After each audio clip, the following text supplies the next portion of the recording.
E aí, pessoal, tudo bem? Tudo belezinha? Tudo belezinha. Olhem só, estamos abrindo nossa videoaula de hoje com estas figuras interessantes que aí estão. Vocês sabem que todos esses senhores que estão aí foram presidentes do Brasil em algum momento, tá? Nós estamos estudando, nesse primeiro momento, no nosso nono ano, a história do Brasil. E a história do Brasil republicano, a história do Brasil república, a história do Brasil que sucede àquele período monárquico, né? Que foi o período de Dom Pedro I, Dom Pedro II. No slide anterior, na videoaula anterior, e na outra também, o prof conversou sobre os motivos, né, que levaram ao enfraquecimento da monarquia no Brasil e levaram ao fim da monarquia no Brasil. Neste slide, nós vamos tratar de uma segunda etapa da República no Brasil. A República foi proclamada em 1889 pelo Marechal Deodoro da Fonseca e que depois teve na sequência, né, como seu sucessor, o Marechal Floriano Peixoto. Eram dois militares, né? Essa etapa ficou conhecida como República da Espada, né? E ela vai perdurar até 1894, né? Quando nós vamos ter o governo republicano entregue a um civil, né? A um conjunto de civis, né? Com exceção do Marechal Hermes da Fonseca, que aqui está, né? Que não era civil, era um marechal, era do Exército, né? Enfim, das Forças Armadas. E ele era do Rio Grande do Sul. Então, eu fiz esse panorama mostrando os presidentes da República Velha entre 1894 e 1930, quando nós temos uma transformação na história do Brasil com uma revolução, que é a chamada Revolução de 30. Então, nesse período aqui, de praticamente 40 anos, né, nós vamos ter todos esses presidentes. Vejam que a grande maioria desses presidentes ou era de São Paulo, como Prudente de Moraes, Campos Salles, Rodrigues Alves, né, o Washington Luiz, ou eram de Minas Gerais, como Afonso Pena, o Venceslau Braz, o Arthur Bernardes, com algumas exceções. Por exemplo, Nilo Peçanha, que apenas ficou um ano no mandato, porque o Afonso Pena havia falecido no último ano de seu mandato, né? E depois o Marechal Hermes da Fonseca, que eu vou explicar para vocês quais foram as circunstâncias, e o Epitácio Pessoa, que era paraibano, e também eu vou explicar para vocês quais eram as circunstâncias que levaram ele a ser presidente da República. Né? Vejam que todos eles muito elegantes, quase todos eles eram advogados, quase todos eles eram maçons. A grande maioria, 90%, eu sou capaz de dizer que todos eles eram da área jurídica, com exceção do Hermes da Fonseca. E todos eles eram da maçonaria, todos eles vinham dos cursos de direito da USP e tal, faziam parte de um grupo que eles chamavam de, se não me falha a memória, Bucha. É um bom nome, era um clube, né, de ajuda mútua, à la maçonaria, assim, sabe?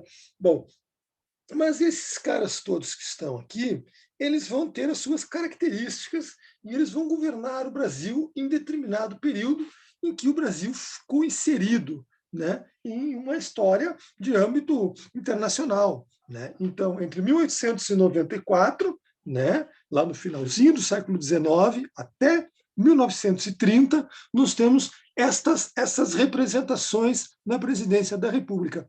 Esse período é conhecido como a República Velha Oligárquica. Por quê? Porque ela vai ser, na sua grande maioria, né, representada pelas oligarquias, né, por aqueles senhores latifundiários ou grandes produtores de café, principalmente do estado de São Paulo, não é por nada que a grande maioria dos presidentes é de São Paulo, ou representados pela pecuária do estado de Minas Gerais, né, representados, né, por os políticos mineiros. Minas Gerais também era o maior estado eleitoral do Brasil, onde havia a maior concentração de eleitores do Brasil. Claro que naquela época existiam características específicas, como, por exemplo, o voto era aberto, o voto ele não era sufrágio universal, ele não era, mulheres não votavam, pobres não votavam, enfim, negros acho que não votavam. Então tinha todo era um processo que facilitava que se estabelecesse no poder determinadas figuras que representavam os poderosos, os ricos, né? Na maioria das vezes, as oligarquias latifundiárias do café e da pecuária deste país, né? Claro que, em alguns casos, também as oligarquias de outros estados, de outras províncias, né, assim eram chamadas os estados brasileiros, né, depois da República, 5 estados, né, também com suas manifestações. Então, pessoal, vamos iniciando aqui o nosso slide, né, passando adiante, nós vamos falar um pouco sobre cada um deles depois, mas nós vamos ver, primeiramente, algumas questões importantes. Por exemplo, o termo republicanismo. O que significa republicanismo, ou república, né? Res publica, que vem lá do grego, né? É uma ideologia a qual uma nação é governada como uma república, e o chefe de Estado é indicado por métodos não hereditários, isto é, não passava de pai para filho, de avô para neto, enfim, não ficava entre a família. Frequentemente era através de eleições. Agora, se essas eleições eram legais ou eram fraudulentas, isso nós vamos descobrir no decorrer desta videoaula, né? Eu posso adiantar para vocês que elas não eram, na sua grande maioria, legais, por vários motivos, que eu vou aos poucos enumerando e contando para vocês. A imagem que ali está traz o quê? A figura, né, da urna, né, da urna e de um coronel ali, um político de alguma região específica, né, trazendo uma pessoa. Seria uma pessoa, mas parece um burro, parece, senão o eleitor, né, ele está sendo trazido a cabresto ali, né? Isso significa que existiam muitos mecanismos que forçavam os eleitores a não votarem de acordo com a forma que eles queriam, e sim através da forma que os líderes locais queriam, porque os líderes locais eles acabavam sendo beneficiados por uma política que vai se estabelecer com a República Velha, que nós vamos chamar de política dos governadores, aonde os governadores das províncias, dos estados, vão apoiar o presidente da República em troca de favores. E como eles vão garantir esse apoio aos presidentes da República? Através do mandonismo, através do clientelismo, através do coronelismo, né? Que vem a ser o quê, né, pessoal? O mandonismo era aquele senhor dono de grande posse de terra, né, que tinha o controle sobre aquela determinada comunidade ou aquelas determinadas comunidades, né, e que exercia esse seu poder, né, de dono da terra para forçar o apoio que era necessário para a manutenção do regime, do status vigente. Né. O clientelismo era óbvio, né, clientela, troca de favores, né, vem a ser o que? Olha, né, o toma lá da cá, né, você me ajuda a eleger o deputado tal, você me ajuda a eleger o governador tal, o presidente tal, todos vinculados ao Partido Republicano, obviamente, né, e em troca eu lhe concedo aquele cargo que você almeja, ou aquela condição que você necessita para se manter, né? E também o coronelismo, que era através da intimidação ou dos cargos públicos também, né? A figura do coronel, ou lá no Nordeste, lá do coroné, né?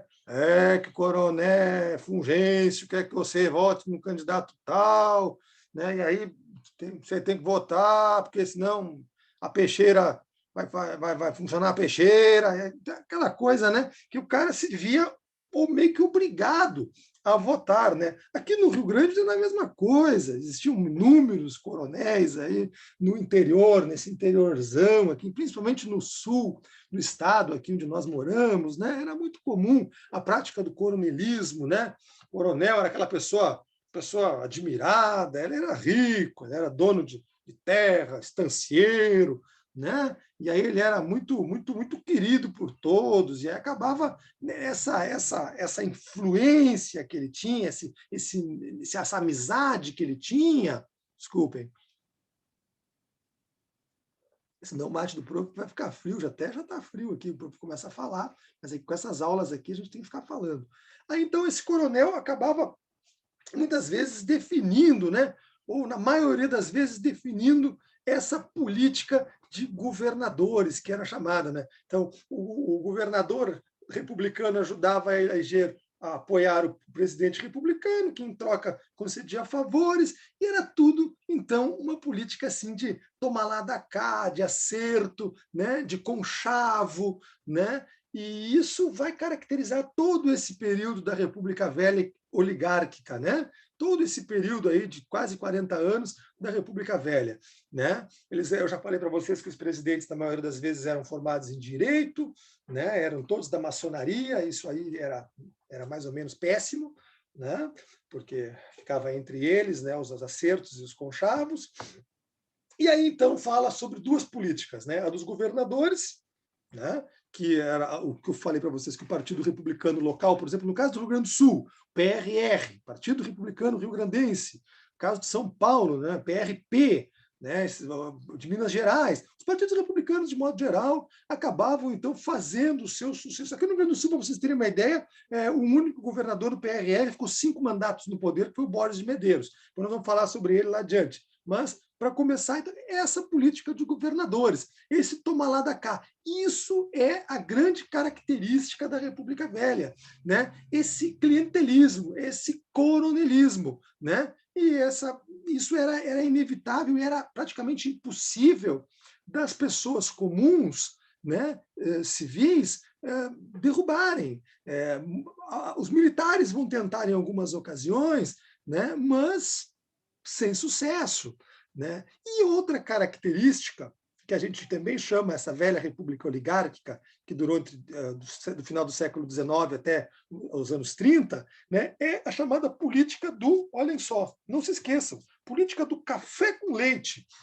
Política do café com leite faz todo sentido, prof. Por quê? Porque, voltando aqui, ó, olhem só, quantos presidentes de São Paulo nós vamos ter? Né? 4. Quantos de Minas? 3. A maioria, né? São Paulo era o maior produtor de café do Brasil. O café era o principal produto de exportação do Brasil. Logo, o Brasil era o café, né? O café era a principal riqueza. Então, a política girava em torno do café e girava em torno também da pecuária leiteira e dos seus derivados lá, né, do queijinho, do pãozinho de queijo lá de Minas Gerais. Vejam que os outros então, são mineiros, os demais são acidentes de percurso.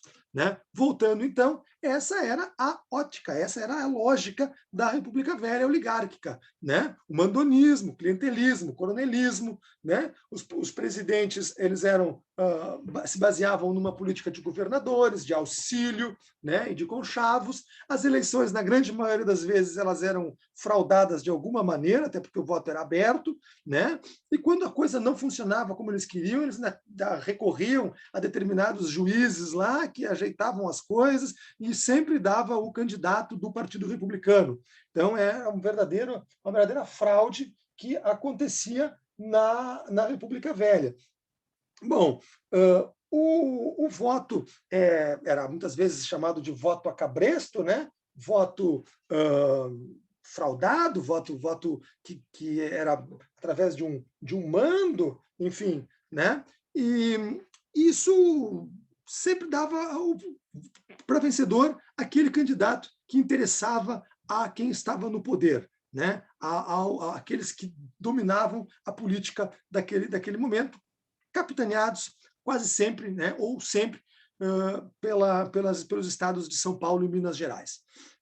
Nesse período da República Velha, também é um período de certa transformação industrial no Brasil, apesar de não representar, o Brasil ainda era um país agrário, vai continuar sendo até 1930, né? Mas em alguns momentos, principalmente no começo da década de 10, 20, ali, do século 20, nós vamos ter alguma transformação industrial, tal, né? Algo exógeno, algo que independeu, algo que veio de fora para dentro do país, né, e que vai gerar um movimento operário, que vai gerar um movimento de contestação por parte dos trabalhadores. Esse período da República Velha, pessoal, ele também é um período de inúmeras revoltas, de inúmeros momentos de descontentamento social, né, por vários motivos, né? Nem sempre motivos motivos da maioria, né? Às vezes eram outras questões que geravam esses conflitos. Nós temos nesse período a revolta de Canudos, a revolta da Armada, a chamada revolta da vacina, a revolta da Chibata, a Guerra do Contestado, a revolta do Forte de Copacabana, a Coluna Prestes. Nós vamos falar um pouquinho de cada uma delas, nós vamos inserir esses momentos, né? A Revolução de 23 no Rio Grande do Sul, que não está ali, né? Nós vamos inserir esses momentos de acordo com cada presidente que vai estar presente, né, em determinado momento, determinado período histórico da República Velha. Então, indo adiante, o primeiro presidente é aquele que está ali, né? O primeiro presidente civil do Brasil foi Prudente de Moraes, né? Ele era realmente bastante prudente, né? Representante direto da cafeicultura paulista, né? Advogado, né? Manteve, né, aquela política péssima política lá do Rui Barbosa, lá do encilhamento, né, que aumentou a dívida externa brasileira em milhões, né, principalmente em relação à Inglaterra, né, o Prudente de Moraes ele acaba tendo lidar com alguns problemas graves nesse primeiro governo civil da República Brasileira, que foi o quê, né, gente? Muitos militares, em primeiro lugar, no poder, militares oriundos daquelas administrações, daquelas duas administrações anteriores, tanto do Deodoro como do Marechal de Ferro, lá, o Marechal Floriano Peixoto, né? E isso faz com que o Prudente de Moraes tenha essa dificuldade, né, de lidar com os seus ministérios e com os seus, né, com aqueles que trabalhavam no governo, que eram membros militares, né?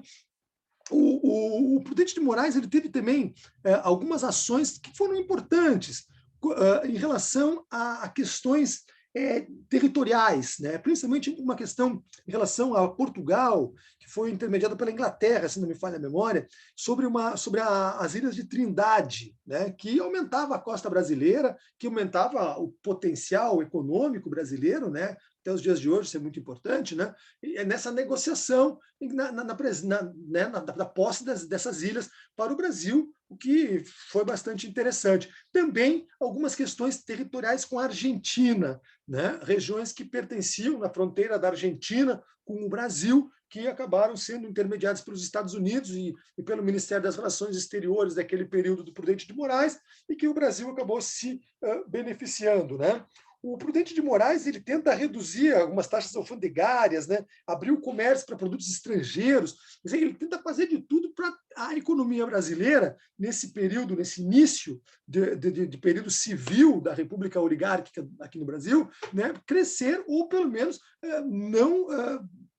para que não crescessem as dívidas. Um movimento contrário que o Prudente de Moraes vai enfrentar, aquele que é mais emblemático, né, e que ficou marcado, principalmente através das obras de Euclides da Cunha, que são os Sertões, né, onde, fantásticas principalmente, né, eu até tenho muita vontade de retomar a leitura desse verdadeiro clássico aqui, né? Principalmente esse primeiro volume aqui, eu acho formidável, porque dá uma dimensão geográfica do Brasil incrível, né? E eu estou falando de Canudos, né? Estou falando do Arraial de Canudos, estou falando da Guerra de Canudos, que apesar de ter ocorrido durante um período curto, um espaço curto de tempo, né? Vocês veem na figura ali o Antônio Conselheiro, né? Que foi o grande mentor dessa tentativa, desse movimento que alguns consideram como um movimento messiânico, né? Porque o Antônio Conselheiro se considerava lá um mensageiro, enfim, né? Um líder sobre os sertanejos daquela região, tal. Mas a verdade é que na comunidade de Belo Monte, né? Nas margens do rio Vaza Barris, mas o movimento de Canudos ele vai se dar muito mais pela situação de vida em que viviam aqueles caboclos, que viviam aqueles sertanejos, que vivia aquela gente miserável daqueles rincões, daquele sertão nordestino, né, do Brasil, já naquela época muito, muito desassistido. Né? Enfim, e o Antônio Conselheiro acaba conseguindo fazer com que essas pessoas adquirissem uma espécie de um conceito de classe social e mutuamente se ajudassem, né? Mas também era muito religioso e era uma forma de aglutinar essa população, né? Através da religião e através da sua força e do seu conhecimento. Né? Então, o conflito se deu dessa comunidade pobre de sertanejos, foi no interior da Bahia, né, que, enfim, satisfeitos com a miséria, com a condição de vida, né, formaram essa comunidade. Né? Mas o Estado brasileiro ele começa a receber lá do governo da Bahia, tal, que era obviamente, Prudente de Moraes, né, informações de que aquilo ali podia se transformar num movimento separatista, num movimento... Eles acusavam o Antônio Conselheiro de ser monarquista, né, de querer o retorno da monarquia, de ser contra a república, e não sei o quê, e tal. Bueno, eis que o governo brasileiro envia o exército, pessoal, envia o exército e promove assim, um morticínio, uma destruição. Na primeira vez eles não conseguem, o Arraial não é destruído, o Canudos resiste. Né? Aí os militares se unem novamente, se reformulam as tropas, né? E mais uma missão é enviada a Belo Monte para, né, hoje é uma região bastante conhecida, né, em relação à parte hidrelétrica do Brasil, mas enviada para lá para desbaratar, para liquidar. Olha, gente, não sobrou ninguém para contar a história. Mataram crianças, mataram jovens, mataram o próprio Antônio Conselheiro, velhos, enfim, foi um massacre terrível. Imagina, isso marcou esse governo, né, do Prudente de Moraes, né, marcou de uma maneira muito negativa. Né? Mesmo assim, com a destruição de Canudos e com o fim da rebelião, né? E que, no fundo, não tinha nada assim, de tão terrível naquela gente, muito pelo contrário, eram miseráveis, eram pobres, é algo muito triste na história do Brasil, sabe? Foi uma tentativa de manifestação social, de uma realidade social que foi completamente destroçada pelo governo central, pelo governo do Prudente de Moraes. Mesmo assim, o Prudente de Moraes vai fazer o seu sucessor, que também vai ser de São Paulo, né, pela mesma política do café com leite, mas já ainda, né, são os cafeicultores de São Paulo que vão dar as regras para esse novo presidente, e ele é o Campos Salles. Né? O Campos Salles ele governa entre 1898 e 1902, né, no comecinho do século XX. Campos Salles foi senador, foi governador de São Paulo, né, antes de ser presidente da República.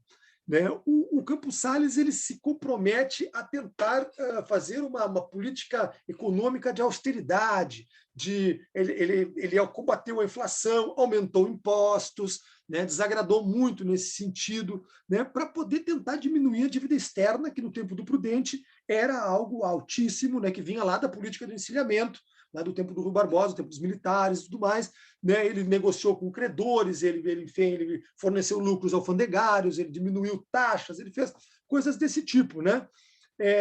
Para diminuir esse descontentamento, é nesse momento do Campos Salles, do governo do Campos Salles, é que é posta em prática realmente a política dos governadores. Então, aí, no Campos Salles, que nós temos a política dos governadores e que nós temos, então, essa política que vai permear e que vai ditar todo o processo eleitoral, né, sucessório, de aí em diante na história do Brasil, até quase 1930, quando a República Velha vai começar a fazer água. Então, o Campos Salles, ele dá início, ele faz com que isso ocorra de fato mesmo, né? Essa política do café com leite e essa política dos governadores. Né? Fora isso, o governo Campos Salles foi um governo que não enfrentou grandes manifestações contrárias, né, ou revolucionárias, como o contrário vai acontecer com o seu sucessor, que também é de São Paulo. Né? Vocês podem visualizar lá na primeira lâmina que Rodrigues Alves também é do estado de São Paulo. Né?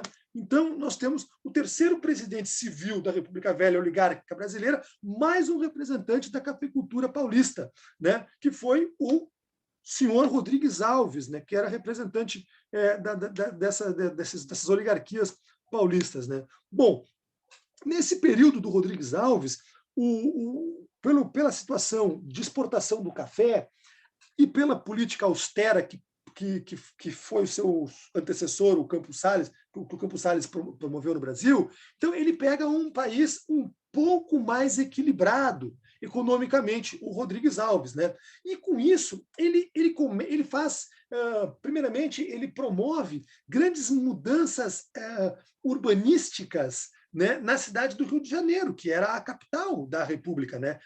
Brasília é só a partir de 1960. Né? Antes disso, o Rio de Janeiro era a capital do Brasil. Né? E antes do Rio de Janeiro foi Salvador, lá no tempo da colônia. Mas, no período da República Velha, o Rio de Janeiro e o Rodrigues Alves, né, do Partido Republicano Paulista, ele promove transformações, construção de avenidas, urbanização. Né? Mas isso tem um lado interessante, que é a modernização da capital do país, embelezamento, diminuição dos problemas de saneamento, de saúde, etc. Mas também ele desaloja centenas, milhares de pessoas, né, que dão origem às favelas, os morros cariocas e tudo mais, né, porque são retirados do centro da cidade. Né? Vão construir suas malocas, seus barracos, né? Lá nas encostas dos morros do Rio de Janeiro. Né? Então, o Rodrigues Alves ele é um cara um tanto quanto a gente costuma usar o termo eugenista. Né? Eugenista é um termo complicado, porque ele vai fazer com que haja uma mudança, né, das características do local, em termos de saúde, em termos, né, através do sofrimento do povo. Né? Quer dizer, não importava. Né? O povo acabava tendo que pagar o pato, né, por essa política do Rodrigues Alves. Né? E é eis que neste período, né, do Rodrigues Alves é que ocorre a revolta da vacina. Né? A revolta da vacina. Hoje em dia a gente está falando tanto em vacina, né, que vacina é salvação, né, para nós, e né? Vacina é tudo. Né? Todas as pessoas deverão se vacinar, né, contra o coronavírus, né, que está nos assolando, está nos massacrando, nos tirando, né, a liberdade de viver.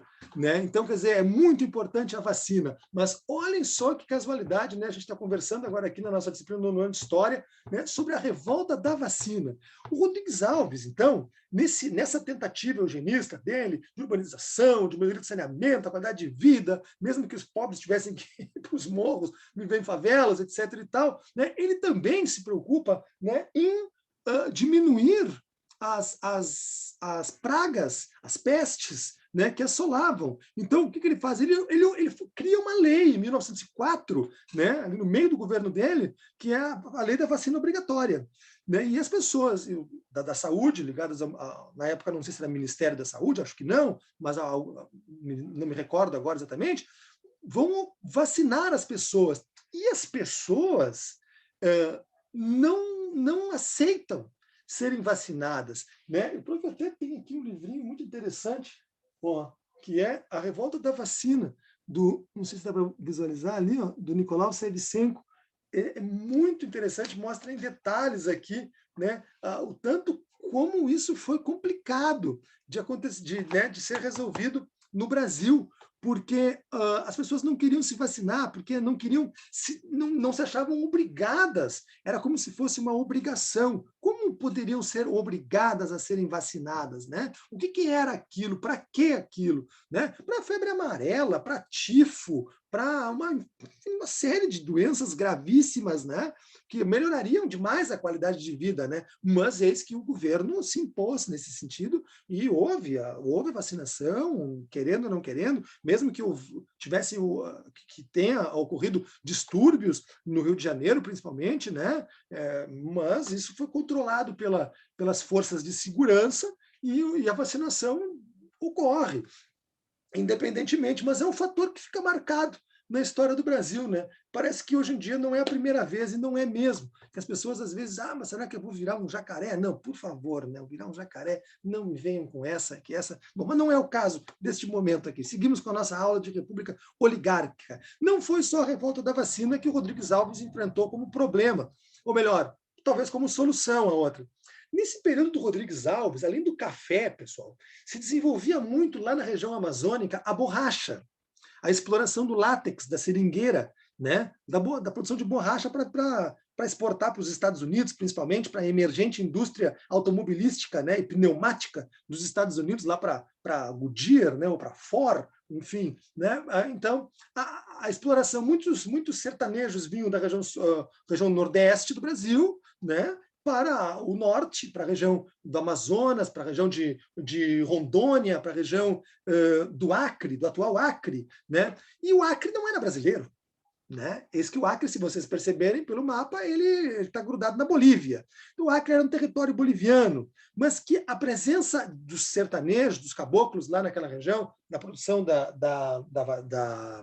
dos seringais, do látex, né, foi expulsando aos poucos. Quer dizer, o Brasil acabou meio que dominando, né, desde o tempo do Galvez, que foi um dos pioneiros daquela região lá, dominando, né, através do Barão do Rio Branco, que era ministro das Relações Exteriores, o Brasil acaba negociando com a Bolívia a compra dessa área. Então, no governo do Rodrigues Alves, além da revolta da vacina, houve esse importante acontecimento que foi a aquisição daquele território que hoje é o Acre, cuja capital é Rio Branco, em homenagem ao Barão do Rio Branco, né, que foi quem conseguiu articular. O Brasil pagou uma verdadeira fortuna em libras esterlinas ao governo da Bolívia e também construiu uma estrada de ferro, que é a chamada Estrada de Ferro Madeira-Mamoré, né? Que não me recordo se chegou a ser concluída, se teve um certo calote aí no meio da história. Mas, enfim, o Acre acaba virando, né, território brasileiro, é um dos últimos territórios, se não o último território anexado a esse Brasil geograficamente conhecido nos dias de hoje. Né? Outra questão muito importante do governo Rodrigues Alves, que já era discutida lá no Campos Sales, é a questão do café. Porque dependendo da exportação do café, dependia a economia brasileira. Dependendo da demanda para a compra do café, dependia a economia brasileira. Dependendo da quantidade, da safra, da produção do café, dependia a economia brasileira. Então, a balança comercial, para que ela ficasse favorável, né, deveríamos ter um X de café produzido para ser absorvido pelo mercado interno e pelo mercado externo. Então, os caras vão pensar, se produzirmos café a mais, o preço cai, né? As exportações não vão dar conta e os cafeicultores, as oligarquias cafeicultoras vão ter prejuízo. Né? Então, eles se reúnem lá em Taubaté, uma cidade do interior de São Paulo, né, para discutir uma fórmula que fizesse com que o governo central pudesse amortizar isso tudo, pudesse se responsabilizar em caso de iminente prejuízo na produção do café brasileiro. Resumindo, que o governo comprasse o excedente de café para que os cafeicultores não tivessem prejuízo. Então, produziam além da cota de exportação, né, o preço não cair, o governo comprava aquela sobra, aquele excedente. Obviamente, quem tinha prejuízo era o governo central, né, e quem pagava eram todas as outras províncias do país. Né, pelos privilégios dos cafeicultores que realmente mandavam nesse período todo e vão continuar mandando. Então, é nesse período que se dá o chamado Convênio de Taubaté. Né? Quer dizer, o Estado vai acabar comprando a produção excedente, mesmo que o próprio Rodrigues Alves não concordasse muito com isso. Ele acaba cedendo porque ele era representante do Partido Republicano Paulista e, enfim, que era comandado pelas elites, pelas oligarquias da cafeicultura. Né? Bueno, eis que o Rodrigues Alves vai fazer um sucessor que dá início justamente a essa política do café com leite. Porque o Afonso Pena, esse cidadão que aparece à esquerda aqui de vocês, né, este aqui, né, simpático, né, ele já velhinho, né, assume já velhinho o governo, ele é mineiro. E ele vai ficar, vejam vocês, de 1906 a 1909, mas, prof, então, quer dizer, por que ficou um ano a menos? Porque ele morre.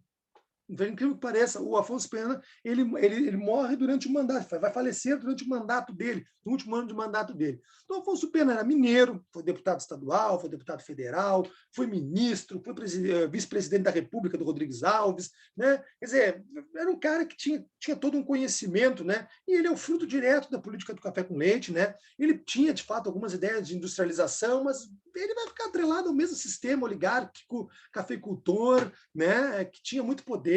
Enfim, ele mantém o convênio de Taubaté, o sistema do convênio de Taubaté, e mais que isso, né, ele vai modernizar os portos da região sudeste, vai construir ferrovias na região sudeste, né, região de São Paulo, região do Rio, região, né, enfim, mais de Minas, mais produtora, né, para beneficiar esses grandes coronéis, esses grandes, né, clientes aí do governo central. Né? O Afonso Pena, durante o governo do Afonso Pena é que surgem as primeiras greves industriais no Brasil. Quer dizer, existe no comecinho, em 1906, primeira década do século XX, ali, o Brasil começa a se industrializar. Vejam que loucura, né? Se nós pegarmos a Inglaterra, eu estava gravando uma aula sobre a Revolução Industrial para a meninada do oitavo, né? E estava pensando assim, pô, a Revolução Industrial 1770, 80, século XVIII, século XIX, e o Brasil começa a se industrializar em 1900 e alguma coisinha ali da década de 10, né, durante o governo do Afonso Pena, e é justamente aí já começam as revoltas, né, esses movimentos não sindicais, talvez, mas movimentos dos trabalhadores, né? Enfim, o que o Afonso Pena fez? Bom, o Afonso Pena fez uma coisa muito importante, né? Ele instituiu o serviço militar obrigatório. Então, aquela coisa que você vai lá se alistar, né? Vocês daqui a pouquinho estão indo lá se alistar. Alguns querem servir, querem ir para Bagé, sofrer um pouquinho e tal, né? Pintar cordão de calçada, fazer cri-cri, não sei o quê, não importa. Né? Tô brincando. Né? É interessante. Mas o serviço militar obrigatório foi uma das grandes ideias de Afonso Pena. Tá? Ele vai morrer durante o mandato dele, né? E as coisas não mudam muito. Acontece que elas mudam. Elas mudam porque o vice-presidente da República, do Afonso Pena, não é nem mineiro e nem paulista. É o Nilo Peçanha. Esse cara aqui, ó, mais jovem, que vocês estão vendo aqui. Ó, tá? O Nilo Peçanha é carioca. Né? E ele foi senador e governador do Rio de Janeiro. E ele era um cara a favor do convênio de Taubaté. Ele foi até um dos organizadores, se não me falha a memória, do convênio de Taubaté. Ele assume, com a morte do Afonso Pena, ele assume o governo do Brasil. Foi um presidente da República do Brasil, o Nilo Peçanha, do Partido Republicano do Rio de Janeiro. Mas a serviço da cafeicultura, a serviço dos cafeicultores, a serviço, né, dessa mesma oligarquia, desse mesmo mandonismo, desse mesmo clientelismo, dessa mesma política dos governadores, né, desse mesmo tomar lá da cá, enfim. O Nilo Peçanha não faz muita coisa diferente. Foi um articulador do convênio de Taubaté, né? E o Nilo Peçanha ficou um ano no governo. E nesse ano, o que o Nilo Peçanha pensa? Ele raciocina a sequência, o sucessor que ele vai indicar. E aí que está um negócio que eu digo para vocês que mudou. Porque o Nilo Peçanha vai indicar, gente, um sobrinho do Deodoro da Fonseca, que foi primeiro presidente lá, né, o cara que proclamou a República, né, que é o Marechal, aqui no ele é gaúcho, né, é o Marechal Hermes da Fonseca. Né? E então ele vai querer que o Hermes da Fonseca seja o seu sucessor, quando ele terminar de cumprir o mandato que era do Afonso Pena. Né? Afonso Pena morreu, ele ficou tal. Né? E aí, só que o Partido Republicano Paulista, o Partido Republicano Mineiro, eles não querem um militar no poder. Não querem a volta de um militar para o poder. O Hermes da Fonseca é militar, é marechal aqui no Rio Grande do Sul.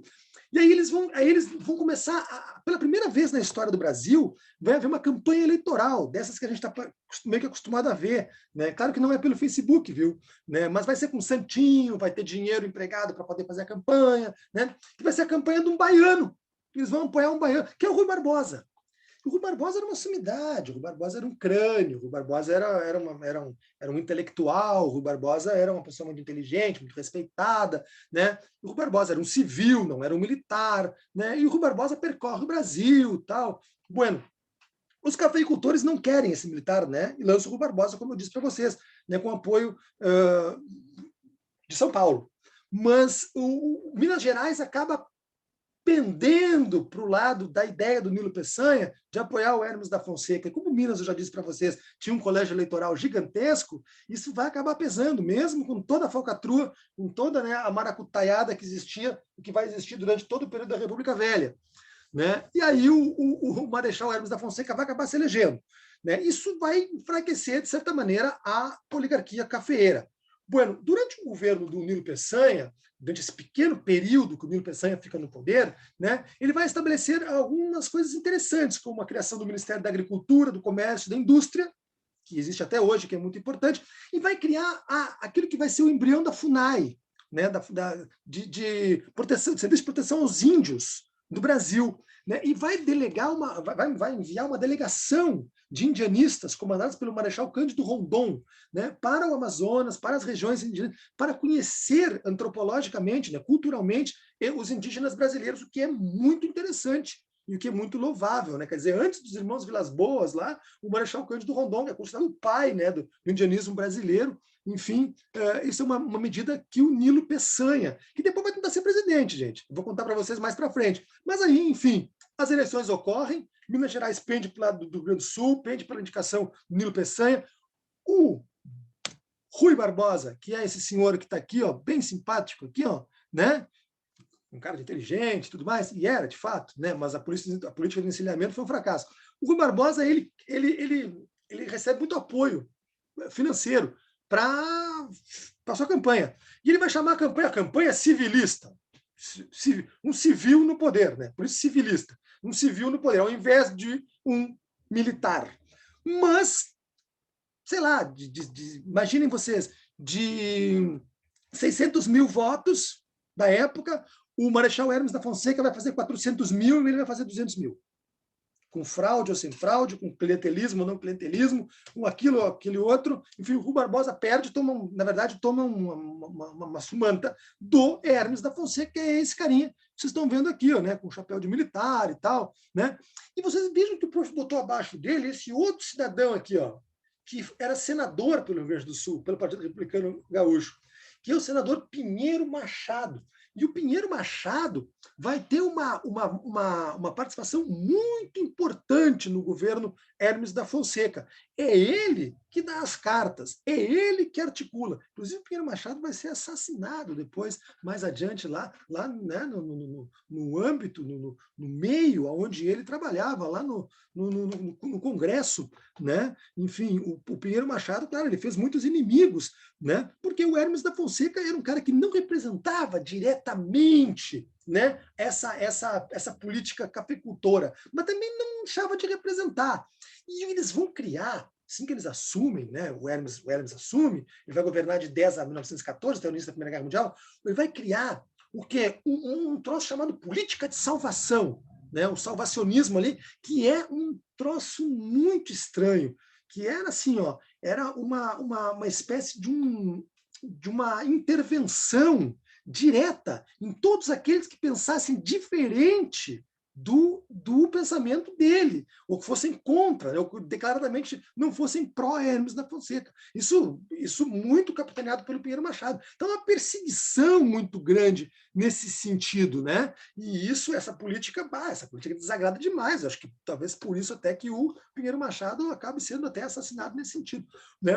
O governo do Hermes da Fonseca vai enfrentar duas revoltas assim, ó, bem complicadas, que é a revolta da Chibata e que é a Guerra do Contestado.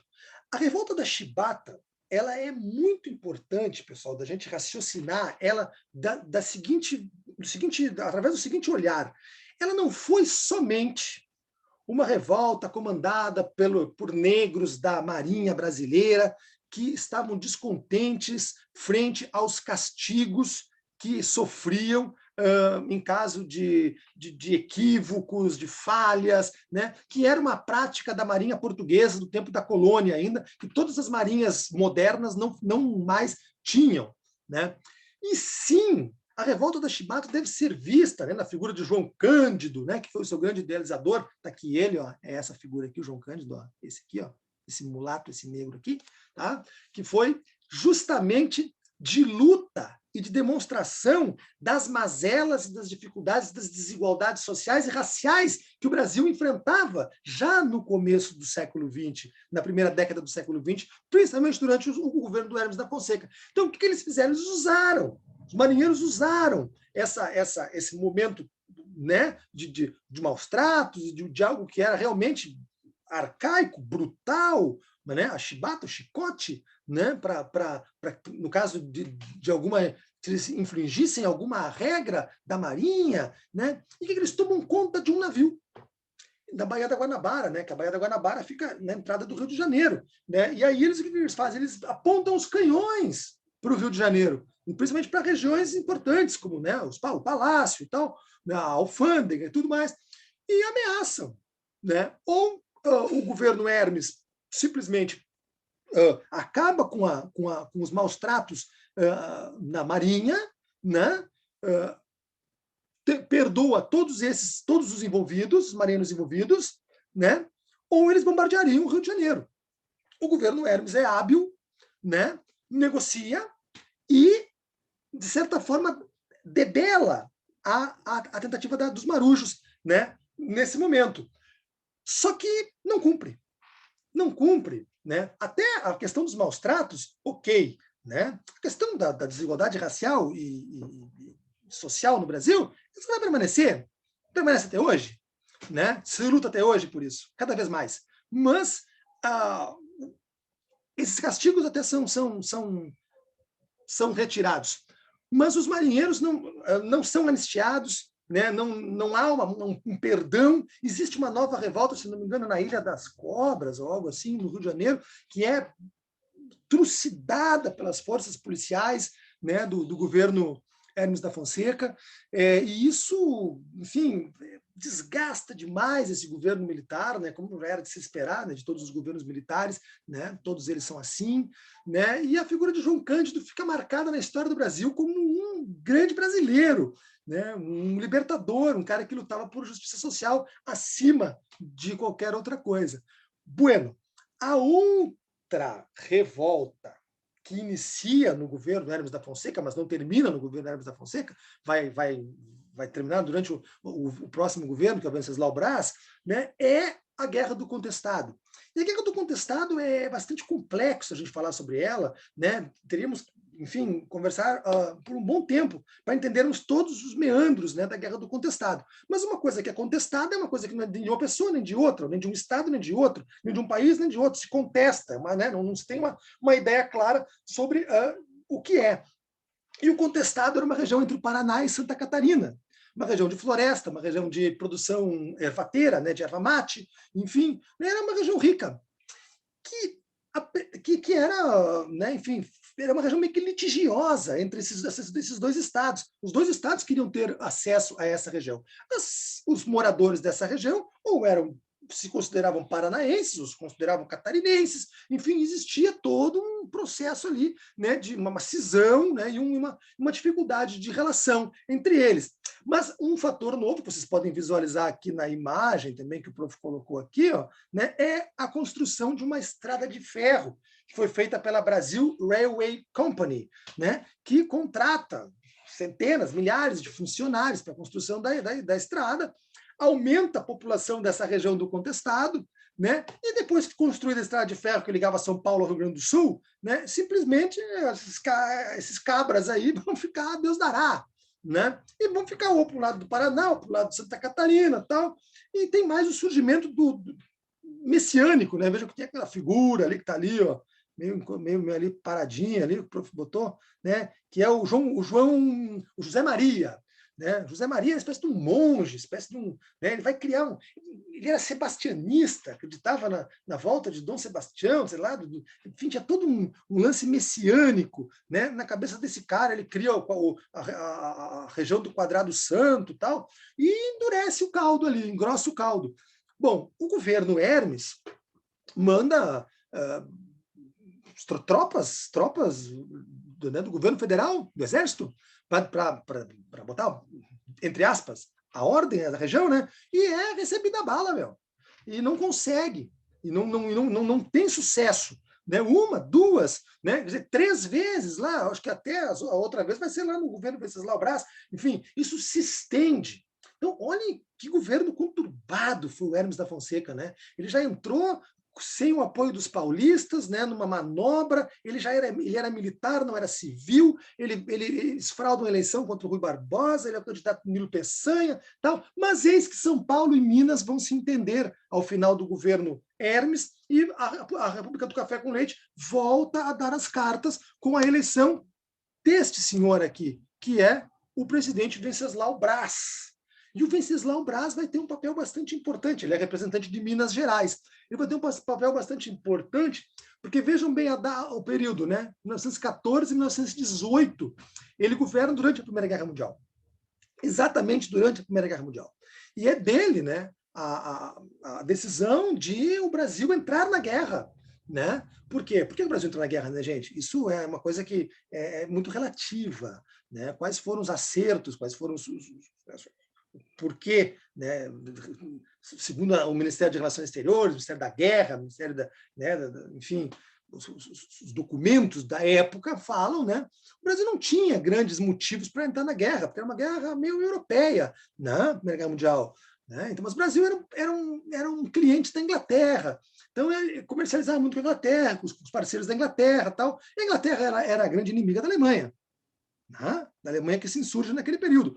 Então o Brasil acaba tendo, teoricamente, não é uma coisa que se possa afirmar com certeza, mas provavelmente, muito provavelmente, teve alguns navios, 2, 3 ou 4 navios bombardeados por submarinos, afundados por submarinos alemães.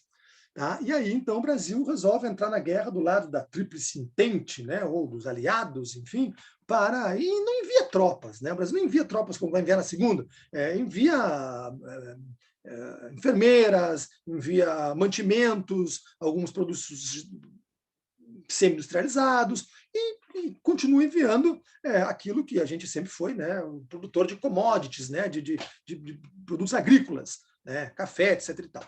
Bom, o Venceslau Braz é um representante direto da República do Café com Leite, né, de Minas Gerais. Ele é recolocado como civil no poder, né? E, inclusive, ele é o cara que sanciona o primeiro Código Civil brasileiro, né? Casamento, divórcio, etc., essa coisa toda que a gente conhece até hoje, né? E ele enfrenta muitos problemas internos e externos, né?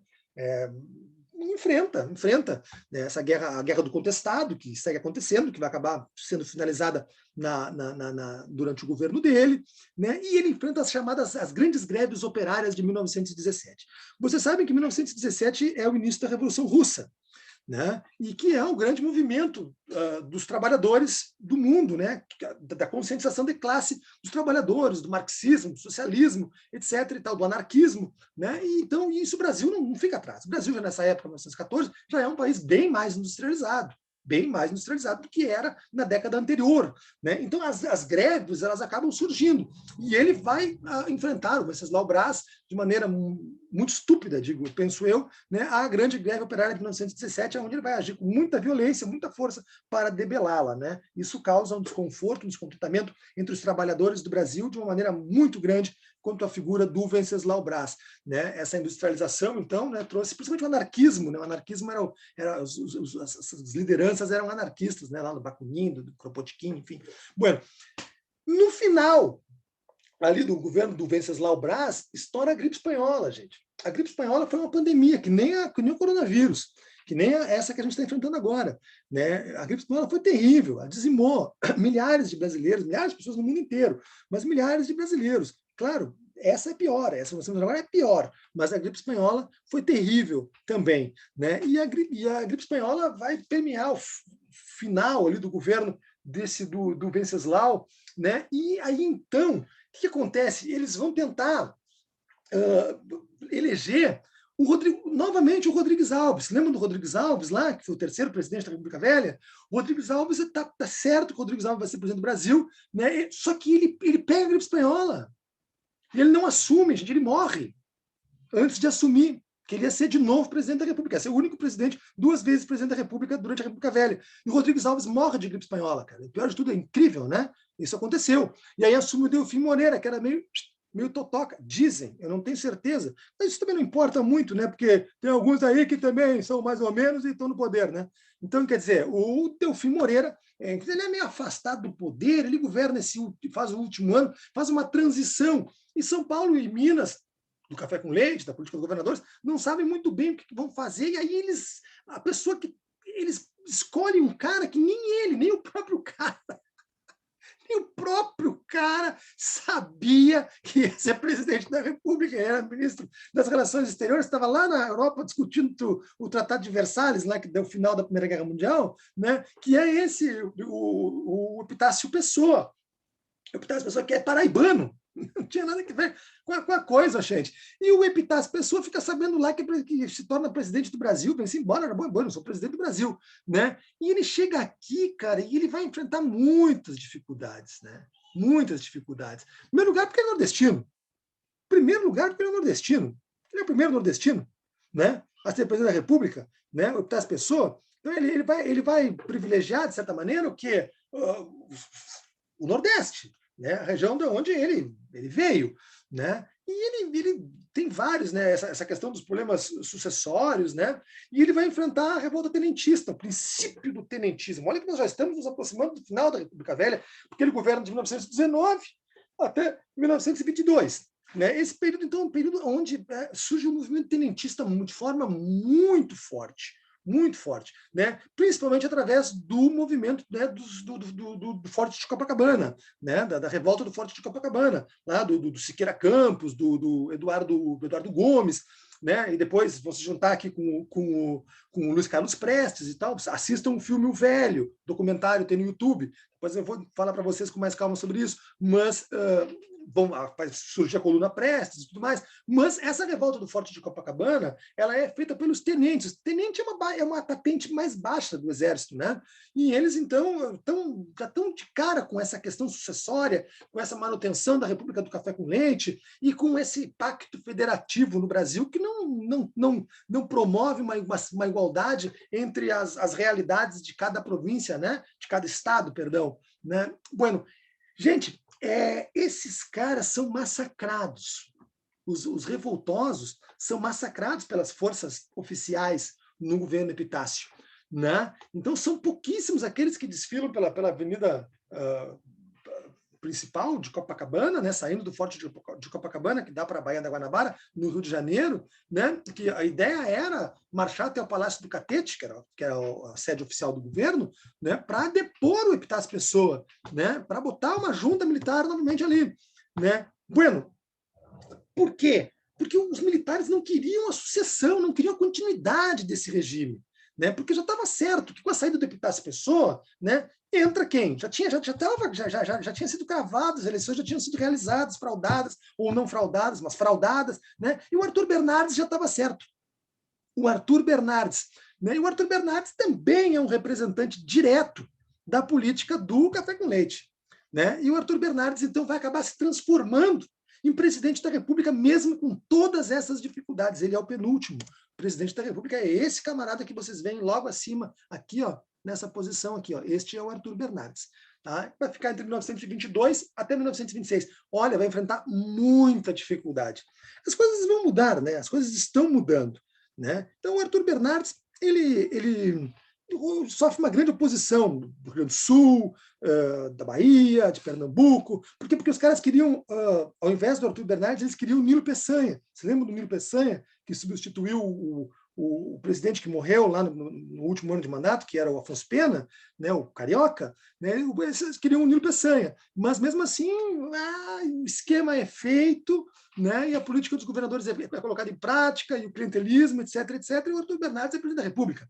Né? E o Arthur Bernardes ele só vai enfrentar a Revolução de 23 no Rio Grande do Sul, entre os maragatos e os chimangos, né? os lenços vermelhos e os lenços brancos, né? O tenentismo, com a coluna Prestes, em 1925, a Semana da Arte Moderna, é a primeira coisa que ele vai enfrentar, em 1922, ele tinha sido governador do estado de São Paulo, Arthur Bernardes. E ele era até simpatizante, ele abre algumas ideias, assim, mas ele não, quando ele assume, ele não consegue, ele persegue operários, ele combate greves com violência, ele faz um governo bruto. Né? O próprio Borges de Medeiros, que é esse que está aqui embaixo, que era governador do estado do Rio Grande do Sul há 4 mandatos, né, não simpatizava com a figura do Arthur Bernardes, nem queria o Arthur Bernardes, mas era do mesmo partido. Pela política dos governadores, acabavam tendo que estar atrelados. Né? Então, eu vou falar primeiro para vocês da Revolução de 23 no Rio Grande do Sul. Por quê? Porque o Borges de Medeiros, o mesmo opositor Arthur Bernardes, do PRR, né, acaba sendo contestado por querer chegar a um 5º mandato no Rio Grande do Sul. Aí os políticos federalistas aqui do Rio Grande do Sul, antigos e tudo mais, né, pertencentes às oligarquias aqui do Rio Grande do Sul, também, principalmente da pecuária, escolhem o Assis Brasil para tentar derrubar o Borges, mas o Assis Brasil não faz frente na eleição, a eleição é fraudada, óbvio, como todas as outras. Né? A fraude era o nome desse período. Né? E o Borges se elege, aí então estoura uma revolta, uma revolta, de certa maneira, bem violenta.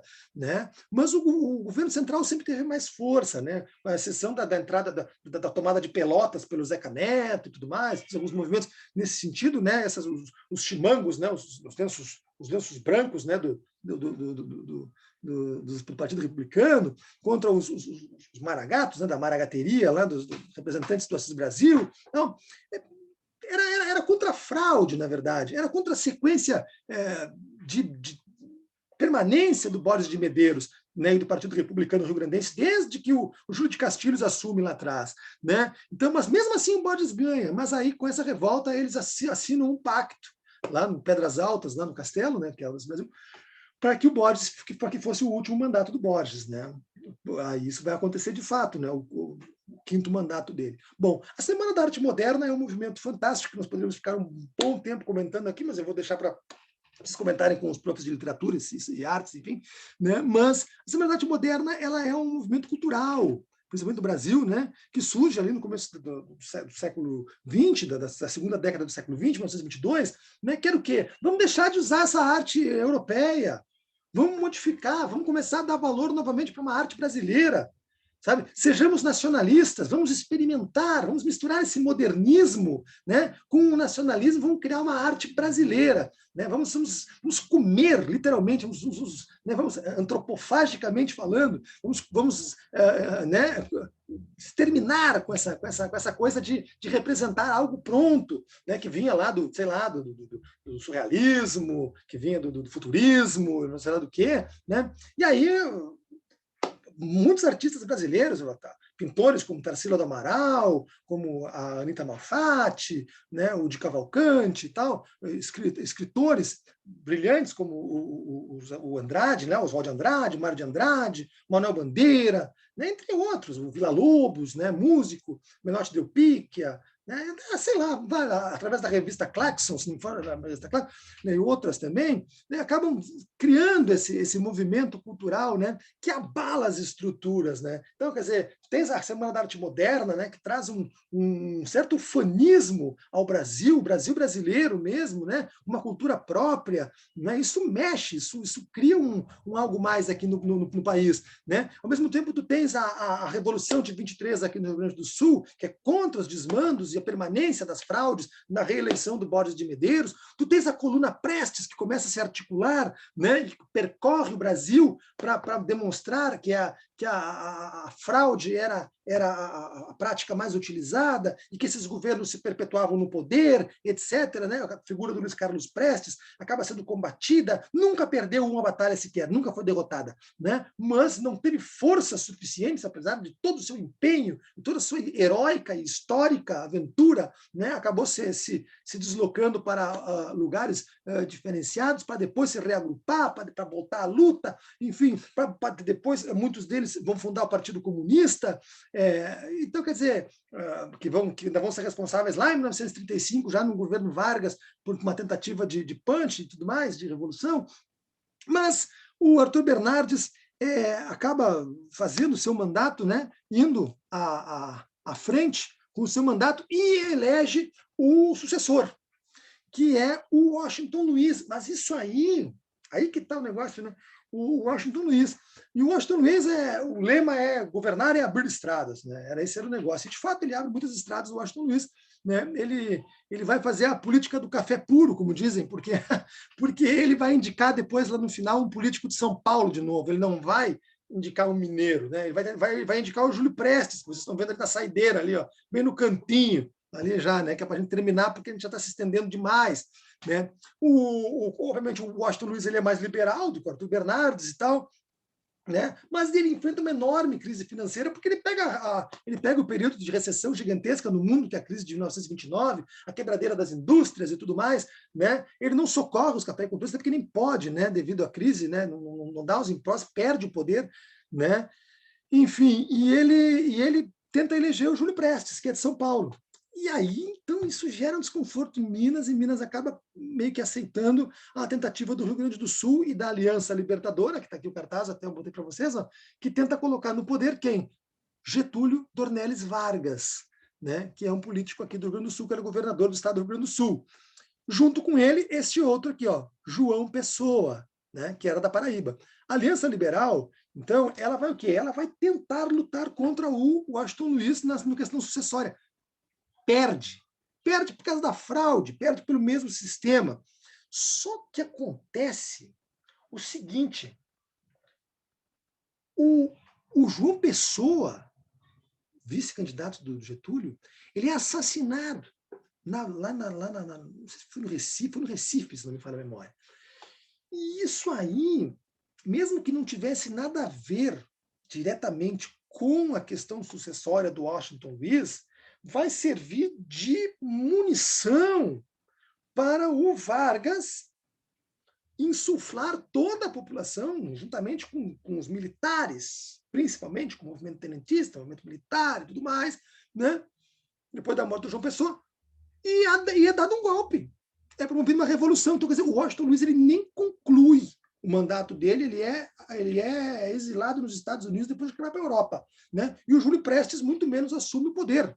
E quem assume o poder é o Getúlio Vargas, a partir da Revolução de 30, que é uma temática que eu vou depois debater com vocês, porque é um longo período da história brasileira, que nós vamos agora depois passar para entender também a contemporaneidade da história geral, como estava a Europa, né? Os nossos próximos assuntos serão esses, mas sobre a República Velha, para nós nos estendermos, porque eu comecei de dia, já está de noite aqui, né? Desse domingo aqui, coisa boa trabalhar domingo fazendo aula, eu adoro, né, meus queridos, mas sabendo que eu vou estar em contato com você, você já fica feliz e fica agradado, tá? Então, amanhã vai para vocês vão ver o vídeo, tá indo uma aula teórica para vocês terem acesso, tá indo também alguns exercícios para vocês fazerem algumas reflexões, né? E nós, então, vamos ficando por aqui, né? O prof agora vai descansar, ou melhor, vai preparar agora aulas para uma outra escola, só que elas não são através de videoaula,